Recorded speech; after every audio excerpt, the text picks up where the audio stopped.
Lum grasped the terrible truth. The killing of the 7 people had inadvertently freed the first victim's soul, Mr. Chin's sister, but her soul was then harassed and besieged by the 7 other female souls. She pleaded with Lum to take the ring out of the land so she could finally leave. Lum promised to help her. He never returned to that land. He mailed the ring to Hai's mother, Mrs. Chin, lying that he found it in an old box of belongings. A few weeks later, rumors circulated that Mrs. Chin had suddenly gone mad, constantly Late in the afternoon, Lum arrived at the house. It was empty. The stench had been removed, but the atmosphere remained heavy, damp, and cold. He found the wooden bed where Hai usually slept and decided to stay the night there to prove that there's nothing to be afraid of. Before sleeping, he went online to research the case. He read that although 7 bodies had been exhumed, the identities of 3 people remained unknown. Around 2 a.m., Lum woke up to a small noise. The window was slightly ajar, letting in a cold draft. He heard a faint female voice echoing. The next morning, Lamb felt tired and shaky. He decided to venture deep into the garden, the burial site. The garden was vast.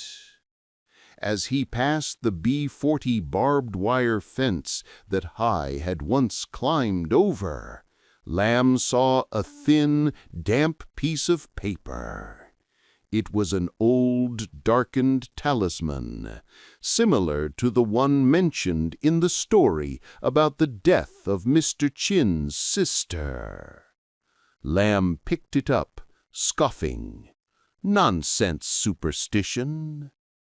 In the garden, he noticed 7 jackfruit trees marked with fading paint. From the moment he found the ring, Lum began to feel haunted. On the second night, he no longer heard the cries of the 7 girls, but only the gentle, sweet laughter of a single woman. He continuously felt an 8th shadow silently following him into the house, not just outside in the garden.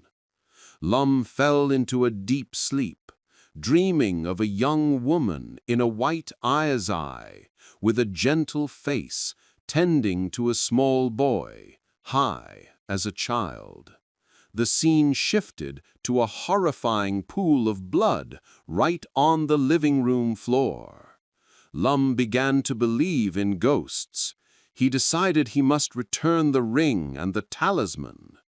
As he was about to return to the garden, the woman's voice echoed in his head again, not a hoarse, vengeful voice, but a plea. Don't return that ring. Take it back to the city, to where I used to live. I'm trapped here.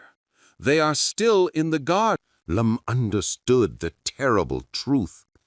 The murder of the 7 people had inadvertently freed the soul of the first victim, Mr. Chin's sister, but her spirit was then harassed and besieged by the 7 other female souls. She pleaded with Lum to take the ring off the land so she could leave. Lum promised to help her.